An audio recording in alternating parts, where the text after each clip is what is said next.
Hi, this is Amanda. And this is Jen. And you're listening to Just This, a podcast that explores everything around being and becoming a mother or parent. We're excited to have you join us as we dive into the practical details as well as the unseen energetics on topics that span from preconception to years after birth.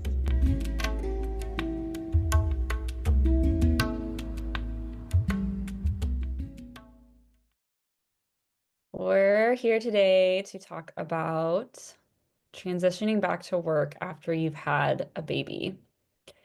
And as with many of our topics, this was inspired by somebody who reached out who was making a transition back to their job after 4 months of maternity leave and just had some questions and was kind of struggling and looking for some advice. So here we are, because if one person needs it, there's probably many of you who need it too. Yes. And Jen and I have both brainstormed some of our kind of top tips and things that we would tell a dear friend who reached out to us. And we hope that these pointers will help you in some way if you have to transition back to work after your little one, whether that's very soon after birth, hopefully not very soon, but very soon, or months down the line. It's always filled with emotion and there's practical details and all kinds of things. So it doesn't, I think, matter when you make the transition. There's always going to be elements that can feel really tricky and really emotional. I agree with that.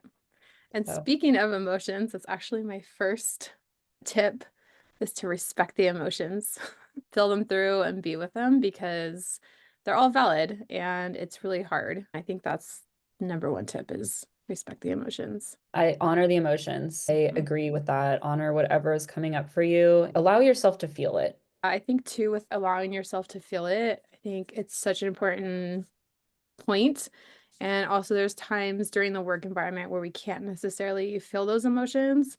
And so just acknowledging, hey, I hear you and I want to feel you and be curious and be with you, but I can't right now at this moment. And so just put it on pause until you have a break or get in the car and then you can just cry it all out or scream it out or do whatever. So yeah. And with that, I think also if you're listening to this before you go back to work, making sure you have the space, maybe planning for some extra space in your schedule outside of work to be with those emotions. And even preparing your partner. I'm feeling really emotional about this, or emotions might come up. I'm going to really need to count on you. This is going to be a hard week for me, kind of thing. I love that. Instead of rushing into work, but giving yourself 10, 15 minutes, be able to sit in the car for a little bit and arrive. Love that. Number one, emotions are okay. It's normal, everything you're feeling. Allowing those emotions to come through. Definitely don't try to push them down or pretend they're not there. Depending on your work situation, maybe even having a conversation with your boss or whoever it is before you come back of, this is going to be an emotional transition for me. I'm here for it. I just ask that there's a little bit of gentleness and ease as I come back.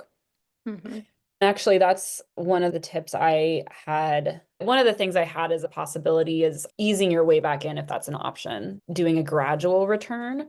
And maybe that means if you get 4 months of maternity leave, at 3 months, you return one day virtually. Of course, we never recommend people cutting their maternity leave short. However, I do think there is something to be said of the gradual return versus going from nothing to 5 days a week, even if you are working from home, can be so jarring. The gradual return and or just having that discussion with whatever situation you're returning to, that you're going to need a little bit more space as you make this return. One of those options, if possible. Yeah. I love that. That's one of the things that too, to piggyback, another tip is to really keep your expectations in check and not try to do too much. I think plays into that. If you can ease into it, it's a really great way to ensure that your expectations of what you can do is in check. Not that you can't return full time, but giving yourself some grace that you might not be on top of it. You might not be on your A game. You might still be forgetting stuff because you still have some lingering, we don't even say pregnancy brain, we'll call it sleep exhaustion. Yeah, your mama brain. It's mama brain for Mama especially that brain. first whole year of not beyond. I actually tell people, to be honest, do the least you can. Mm-hmm. Like, really just do as little as possible, whatever that means. There's so many situations. We have moms who own their own businesses, we have moms who work in corporate, all kinds of situations of people we've worked with. And no matter what that situation is, when you're first going back, I always tell people just do the bare minimum, do as little as possible. Again, I think that's partially, again, part of the easing back in. It can be really easy to get back in and feel like we have to do it all and be right where we were when we left off, but really do as little as you can to get by, I would Mm-hmm. say.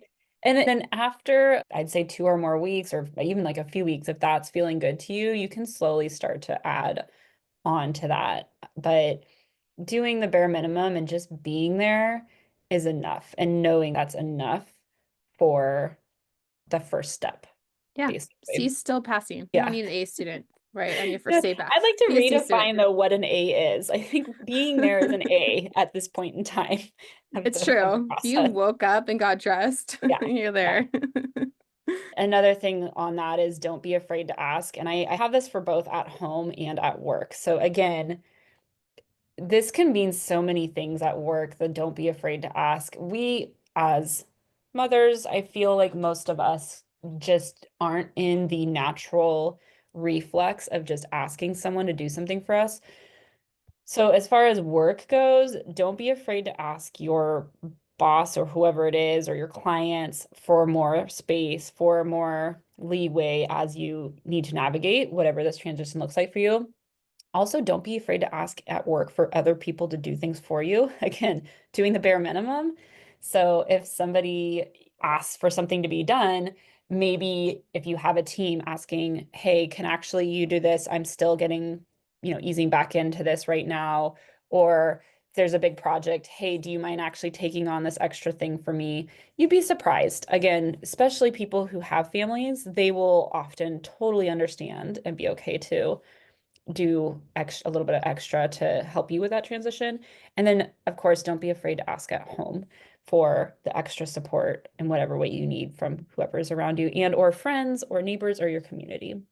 I love that. That was one of mine too, to try not to do too much. And I think that goes along with asking. And the other tip too that I had was to let people know you had a kid, which is basically asking for help and saying, hey, I'm your parent. I'm just back to work. So I really want to be here for you. And just, I thank you for your patience or however you need to say it. And I agree with the asking for help. Utilize that time because when you're 3, 4, 5, 6, 10 years down the line, then you can actually repay that service to somebody else. And it's a great time to just take it in and ask for the extra help. Yeah, and in some ways, it's the modern way of having community and being the tribe for each other. We don't live in times where it is that ideal of neighbors coming over and cooking dinner for each other's kids. It's very rare that we have the kids all coming over to one house for dinner one night. And so I think when we ask, we create that space to be the community for each other. And oftentimes we all want to. It's just we just don't know how to create that. And so by asking, you're actually helping others know how to create that communal space and how to give back. Like you said, 5, 10 years down the line, you might not know what to do to help someone until they ask for what they need. And then you're like, of course, I'll take your kid or I'll drive your kid around or I'll drop off a dinner for you and your family once a week. I can make an extra meal or whatever it is. I love that. Yeah. Yeah. Do you have anything Yeah, else? I do. Okay. So the other one is to whoever's watching your baby, leave like a shirt that you have on with the care provider. That way baby kind of has your smell with you too. And I say reverse on that too, that you can still bring if you want like your baby's blanket for smell and just to have a comfort because it is an emotional experience. We're energetically and physically, not energetically, but physically disconnecting. And sometimes just having that smell can like bring it back, and especially for baby on the other end. And with the emotional component, of course, too, is the physical one, which is to make sure to bring snacks and things like that, especially if you're breastfeeding, because you got to keep your energy up and it takes more energy to breastfeed than it does to even be pregnant. So give yourself a lot of grace in that and make Yeah. sure to take care of yourself too, emotionally and physically. The baby blanket tip or the shirt tip is a common one I hear for people. And I think that helps. I also think if you are going to have, I mean, this goes into, I have some practical tips at the end, but if you are going to have a caretaker, maybe even trying to like bridge that over. So the caretaker maybe comes a little bit while you're still at home before you do, if you do have to leave, or before even if you're working from home, work from home, because then that starts to build a little bit of how is this going to feel? You building comfortability of hearing your baby potentially cry and knowing that the caretaker is there and feeling confident in that. Hopefully, the baby care is in the home, so that's comforting enough to the baby to be there in the home. But especially if it's going to be in an environment that's outside of the home, I definitely recommend bringing something or some kind of blanket or something that is from the home for them to attach to.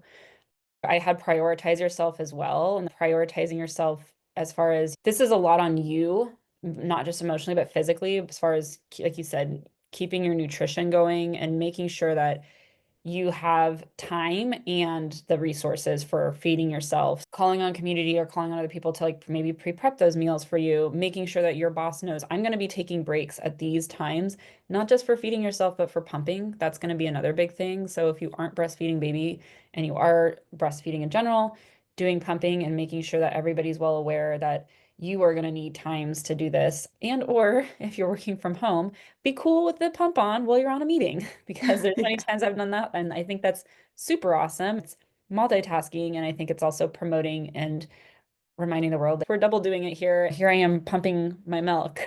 Like with Yes, you. yes. You're welcome. I do think prioritizing yourself and knowing that you might need, if you work for yourself, for instance, I've mentioned this in other podcasts, I needed the first 3 hours of the day just to not take meetings or like certain times. Like I cannot take meetings during this time because of my work from home childcare situation. So whatever it is, making yourself the priority and then coming back to that tip of asking for it. Yeah. And I want to say too, like piggybacking off that, I had creating space. I guess that would be, I don't know how to, Yes. but creating space mostly for people who work at home. But I find now that working from home is more of a common thing, people try to do the juggling.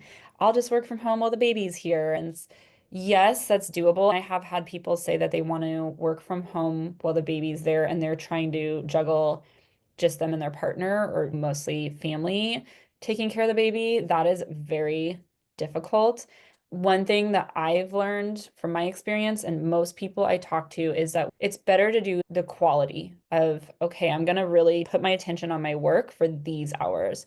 And then I'm going to really just be focused on baby and I don't have to think about work for these hours rather than trying to juggle both at the same time. It's just very difficult. So creating a space can look very different for different people, but obviously being in a different room from your baby, if you're trying to focus on work, I always recommend, if possible, that whoever's taking care of the baby, take them out on the house on a walk, take them out to a playground, or maybe you go, if you work from home, to a cafe for a couple hours. But I do think creating that physical space really, really helps. And then you're not hearing your baby cry and feeling like you're failing at everything in life because you're not your baby and then your attention's divided away from your work and it's not totally focused on work. So that's a huge tip that I recommend that people work toward eventually having. So Yeah. And I think too, that just goes along with really doing too much because when you are multitasking, it is takes a lot. Your quality of work goes down, as you mentioned. It's harder on everybody, including baby. I think it's such a common thing to think that we can just work at home with baby. From a perspective, it does look like it's very doable, and to some extent it is, but it's actually not as easy as it looks, especially in those beginning months until you've like really got a routine down with everything. Because babies, even the I first was year gonna are changing say, so much, you know? even then, I have to say babies just change so rapidly in the Hmm. first two Yeah. years, just Yeah. 2 full years. So just when you think you have a routine down, you'll be in a meeting, let's say, and then your baby wakes up in the middle of their nap, or Right. they'll start teething and they'll never go down for a nap, or they'll start being mobile. Whatever it is, there's a lot of elements that are rapidly changing, and it's just very draining on your own system just to emotionally always feel like you having to be in two places at once, basically. I find people find so much more ease on their nervous system. And then they also find so much more joy in being around their baby when they're with their baby, knowing, hey, I put my focus and time in for these solid hours here, and now turn that off. I'm here and with my baby and I can give it 100%. Yeah. So, And I think too, there's something to be said about getting back into work and working with same age-ish people, like mhm. adults, and having that connection again, because especially in that postpartum period, it falls off to some extent because everything's revolving around the baby. So it's nice to have that little, oh yeah, I'm a normal human like everybody else, and we all do the same things reminder. And so if you work from home and have like those couple hours or few hours, really enjoy that time with another adult human having a conversation versus just caring for a baby. And then when that time comes, enjoy all those cuddles and kisses and fun baby There, stuff. like the question, I want to bring this up now. I was going to leave it for the end, but I think this is a good time of should I go back to work? I think this is a question. Some people, I never really faced it. I was like, yes, I'm going back to work because you're so bored with the baby sometimes.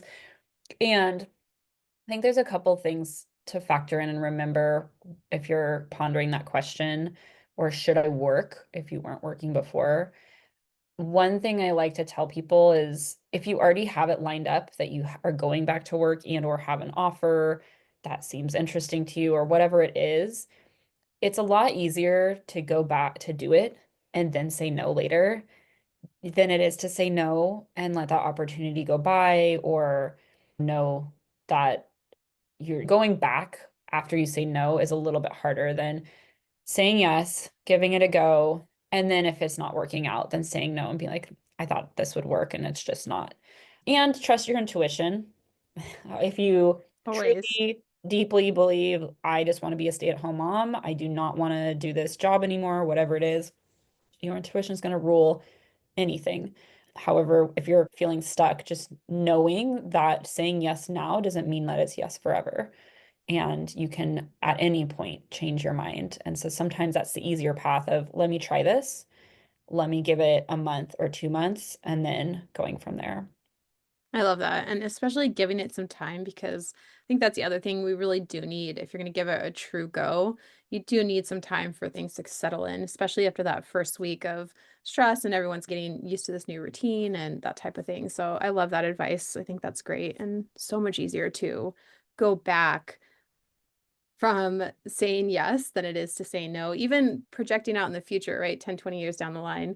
Why didn't I just go back to work? Oh, yeah, I did. And this is why I chose to quit. Or I did. And then I wanted to go part time and my boss made it work, or I found another job or Yes. whatever. That's So, the other yeah, thing I I love think is it. if you go back and then you want to negotiate something, it's easier to negotiate something on your terms. If you have a position where you're going back to a job, just get back into it and then be, hey, yeah, the working full time's not working. Can we come up with another solution? Versus saying, no, I'm not coming back, and then trying to re-enter that way is a little bit harder.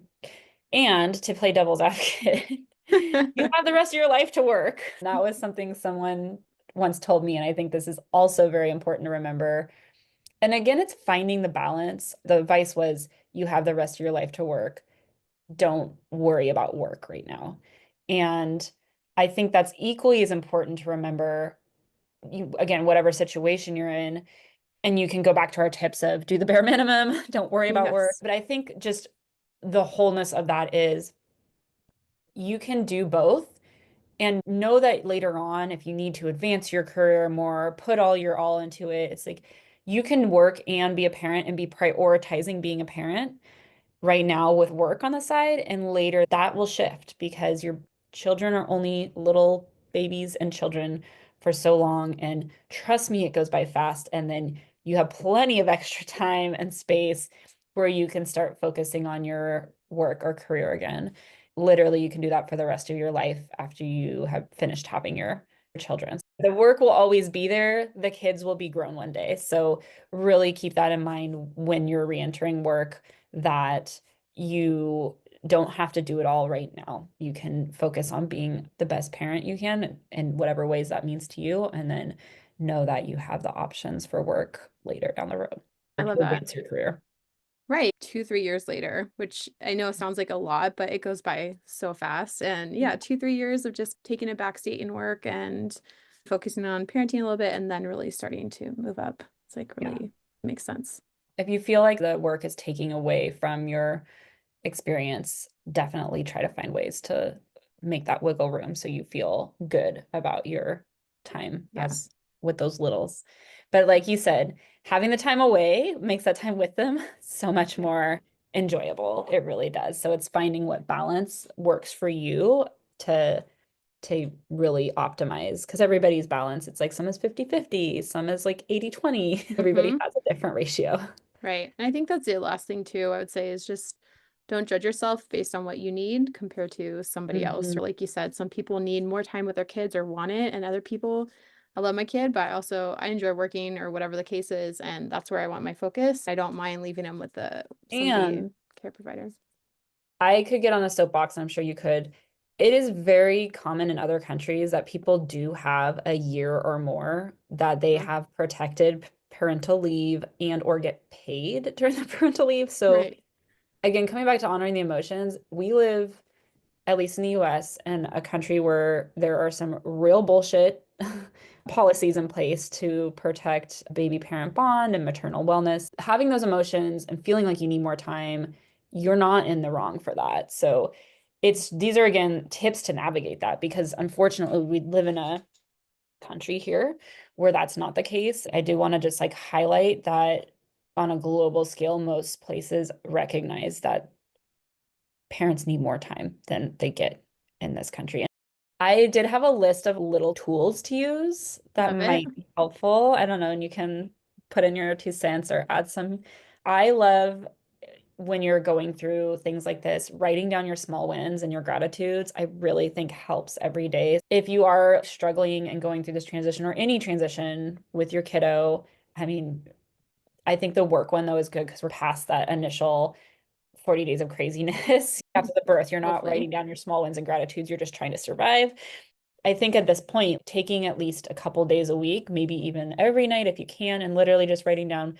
I love my notes app on my phone, but if you have a Mhm. journal, you could do it too. Just like, what are a couple of small wins for the day? Even if it's, I got to have 10 minutes to smell my coffee, just sit Right. in the morning, or I got out for a walk at lunchtime, or I got 5 pumps in today, or whatever it is. Every day, there's something that's a small win. Writing down those small wins and a couple of things you're grateful for just really helps anchor your brain into there is the small things that are really beautiful. And no matter what little transition it is. Anything on that you want to expand I on? think small wins are important. Even getting dressed and to work on time, that's a small win with the little kid. Yeah. Yeah. Finding community, if you haven't, this is actually a great thing for both entrepreneurs and people who work in normal jobs, but there's oftentimes in corporate, you will find there's communities of other parents.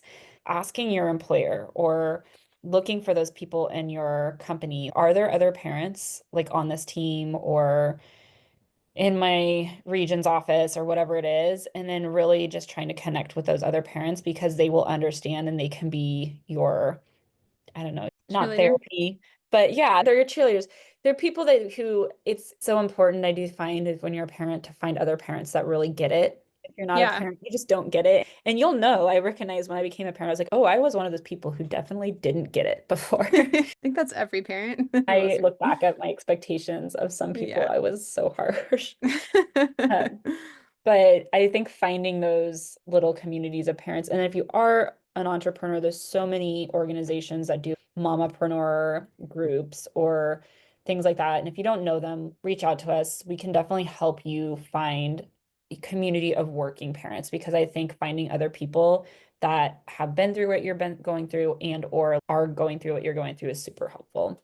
Find those communities and lean on the community you have. If you were in a mom's group, if you were in any group, if you've been in a past support group in the past, lean on those and just, again, honoring your emotions and speaking your emotions and just asking for some extra love can really help. Love it. It's great. And then my final one was just trust your intuition. It's always Yes, comes always back. got to trust your intuition. Yeah. It's really important. Honor it, even if you don't necessarily follow through with your intuition, right? It's just, oh, okay, I'm intuitively feeling this. I think another important aspect is finding a caregiver that you really trust, and or find a way that if you need a text or a photo of baby throughout the day or once per day, if that's going to make you feel better and more confident, then to speak that out to the caregivers if they can have it. But I think really if you can find a caregiver that you trust, whoever that is, that's really going to make that transition a lot smoother and help you to feel more confident and even more empowered, because at least that is taken care of. That could be a whole episode on itself. Finding the caregiver. There's so many options around that. We could do a whole episode about that next one, just as far as different options for how caregiving can look like between and a whole range of budgets and getting creative. I'm sure you've seen a lot of creative things. I've seen a lot of creative things. And just to really hit home, we really need to normalize that it's really sad to be taken away from your baby and to return back to work. It's important to acknowledge that you can be sad and also be excited to return back to work and have both of those at the same time. And it's not uncommon to cry and be upset or angry or anything. So just really hit home that those emotions are going to come up likely, and you're not alone. I think it's pretty consistent across the board. We're here for you. We're here for you. Yes. Yeah. Yes. We'll sit with you while you cry. Yeah. Sure, we've both seen a lot of that in our work. Yeah, we've seen it. We're here. We get it. We've been through it. We've been through it. Yes. And we made it to the other side, and you will too. So yes. No matter where that leads you. Yeah. Yes. All right. Hopefully these have been helpful. And if you have another tip, please do share it. And we've had people actually respond and share tips that we hadn't thought of. Don't hold back. Share your tips because it helps many others. It ripples out. If you have something we haven't mentioned that you found super helpful, please do email us or leave us a voicemail on our voicemail machine. All those, you can find the links to those in the show notes and at our site, justtthis.site. Yes. And of course, share widely. Share this episode with somebody who's returning back to work soon. It will definitely, hopefully, at least make them feel supported, if not give them a tip or two that will help with the transition. Thank you. Thanks for listening. Hey there, amazing listeners. We just want to say a huge thank you for tuning into our convo on the Just This podcast today. We appreciate each and every one of our listeners, and your continued support means the world to us. If you enjoyed this episode and found value in it, we would be incredibly grateful if you could take a moment to leave us a review on your favorite podcast platform or share this episode with someone you think would enjoy it too. Your reviews and shares not only motivate us, but they also help others discover our show. We're also all about keeping the conversation going and hanging out with our incredible community.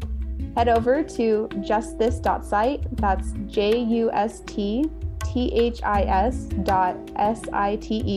where you'll find additional resources, ways to connect with us, and join the conversation, plus some more goodies.